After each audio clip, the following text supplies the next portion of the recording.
Hi everybody, welcome to Saturday Live at the Backyard Bird Center. Today got a requested program from YouTube that nuthatches are his favorite bird and wanted me to do a program on them. So that's today's topic, the nuthatches. And I kind of co-titled it Life Upside Down, because when we see our nuthatches, that's kind of what we see them in. They're going head down. So I thought what I would do first is tell you a little bit about nuthatches, and then we'll cover, well, actually 4 different kinds. We only have 3 here in Missouri, but I know I've got YouTube watchers from all over U.S. and places, so I want to cover the 4th one out west just a little bit, so you make sure I include those. So nuthatches. Nuthatches are a great group, very unique group of tree clinging birds. And when we think of tree clinging, the most famous tree clingers are the woodpeckers, right? I mean, we know a lot about woodpeckers. They cling to the bark and they probe for insects, and there are other tree clingers too. The little brown creeper. We see them clinging to the side of the tree and skirting up the tree and getting insects. And there's another woodpecker. And, of course, the black and white warbler, which we saw several of those on Thursday's hike this week.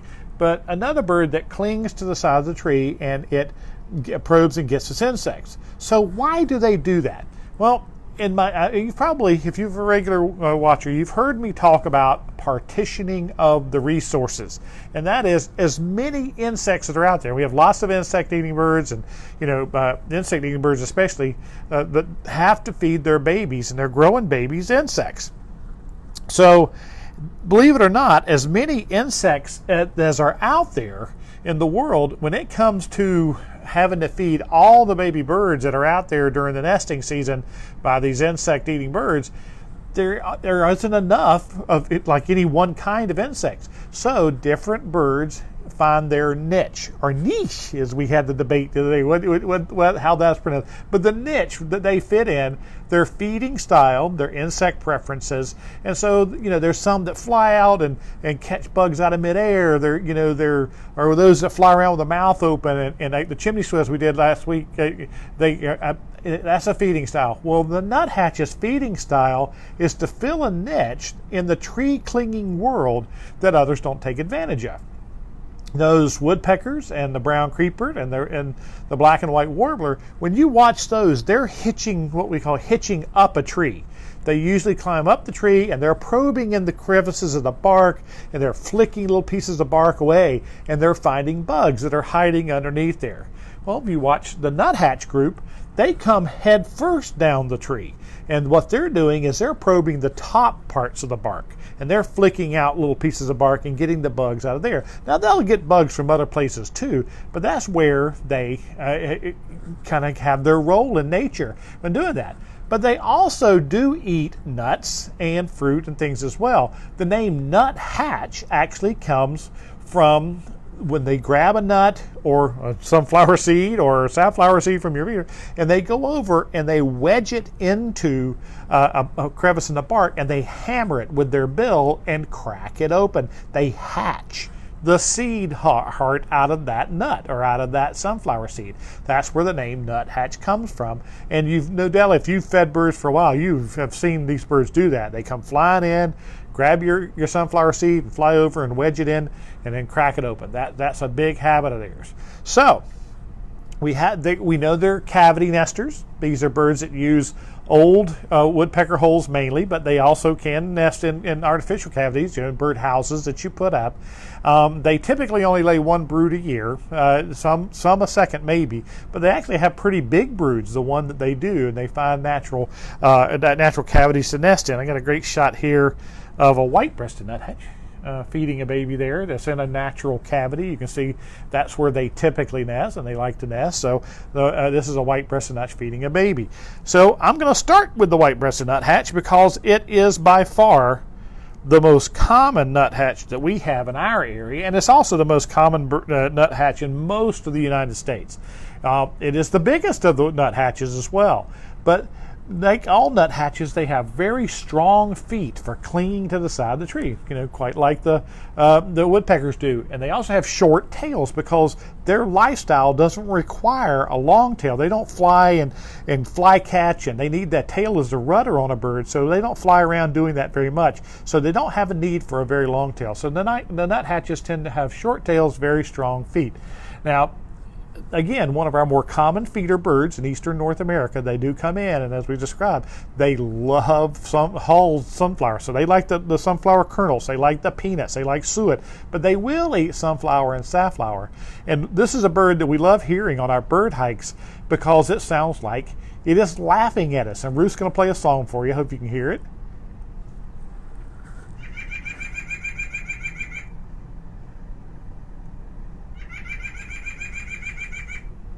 Good job. That they do. They sound like they're laughing at us whenever we're hiking, and so there's an easy bird to identify. You probably hear that bird in your backyard, so hopefully that'll help you identify them. So next time you hear that in your backyard, you say, "Hey, there's a white-breasted nuthatch."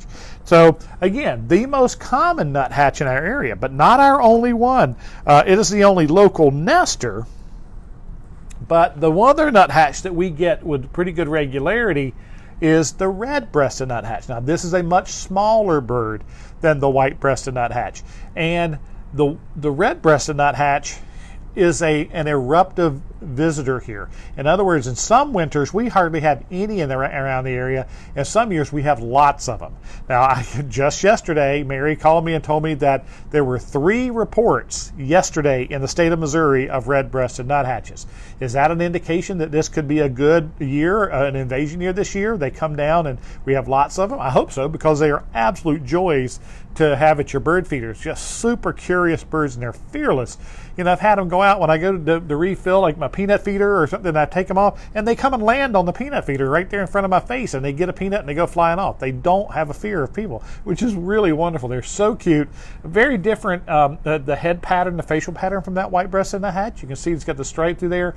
Plus, we have the really rusty breast. I've had people call and say, "Is that a female nuthatch?" We're thinking it's a female white-breasted nuthatch. No, this is a totally different species. In the nuthatch world, sexual dimorphism we talk about, being able to tell the sexes apart by their coloration, it really is just a matter of... Oh, the wrong one. Where is it? It really is a matter of lighter and darker. This is a female red-breasted nuthatch, and see how much more subdued the black is and how much more subdued the rufous chest is, whereas the male in this other picture, he is much bolder. He has that much blacker black and the more rufous color on his breast. So, and this is true in all the nuthatches. The males are just more colorful than the females. Now, his call is quite a bit different, not quite the laughing call, much kind of a higher pitch. Ruth's going to play that for you now. Red-breasted nuthatch.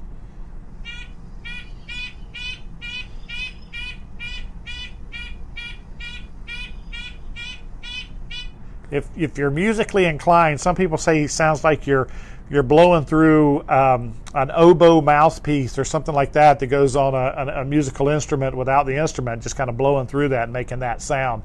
So be listening for that much higher pitch one. Hopefully, like I said, we're going to have a good invasion year of those. Again, they don't nest in Missouri in any regular basis. On a rare occasion, there may be a leftover nesting from if we have a big invasion year, but they typically do not nest there. They're birds of the northern forest, the northern pine forest, northern boreal forest, up in the pine. When we go up to like Duluth, Minnesota, on bird watching, they are one of the most common birds we hear up there. They're all over. So if you're a YouTube listener and you're in up that part of the world, I'm sure you're very familiar with the red-breasted nuthatches. Now we're going to move to another of the tiny nuthatches. All of these are about, the little nuthatches are about the same size. The next one that we're kind of excited about in Missouri is the brown-headed nuthatch. The brown-headed nuthatch is a little bit of conflicting information, but these have just been recently introduced or reintroduced into southern Missouri. Many years ago, we totally cut the pine forest from the state of Missouri. And when they did that, the pine-dependent species of birds really took a hit and almost disappeared. Well, we just started a program in Missouri where they have reintroduced or introduced the brown-headed nuthatch into southern Missouri. Cute little bird. I grew up with them in North Carolina, and they are the little tiny, we call them squeaky toys, and they're very energetic. Here's their call.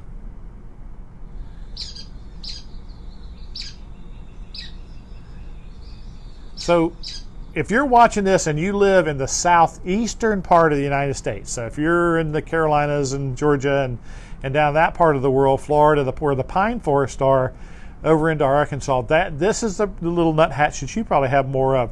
I know in North Carolina they've started a nest box program for them because of loss of habitat. So building little nest boxes for the brown-headed nuthatches is a really great idea. You can do that. So a cute little bird that we hope is going to breed and get successful and become a regular breeder in southern Missouri. So now the fourth species that I'm going to talk about, I promise to talk about, is the western counterpart.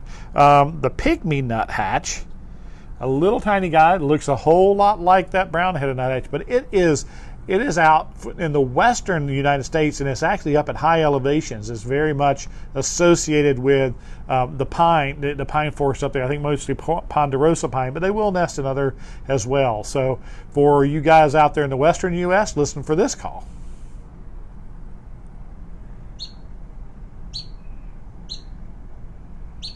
Little high chip beeps. Cute little birds. Again, the nuthatches is a family. Cavity nesters, strong feet, feed upside down. They all will come to suet and sunflower and sunflower hearts and peanuts. One of the things that a lot of people do that love the nuthatches is they smear their suet into the bark crevices in a tree that they can see from their window. So they'll either take a suet cake or some of the bark butter or one of those products and just smear it into the bark so that it's in those crevices, and that helps benefit all the tree clingers, like the brown creeper. That's one of the only times I've ever seen them feeding in my yard at suet was actually suet I had smeared into the bark. So it's just a fun group of birds. It was a great idea for a program. So thanks a lot. If you got another group of birds you'd like me to talk about, send in those ideas. We love it. So give us a like, give us a share. If you're on YouTube, please subscribe. And until then, next time, let's talk birds.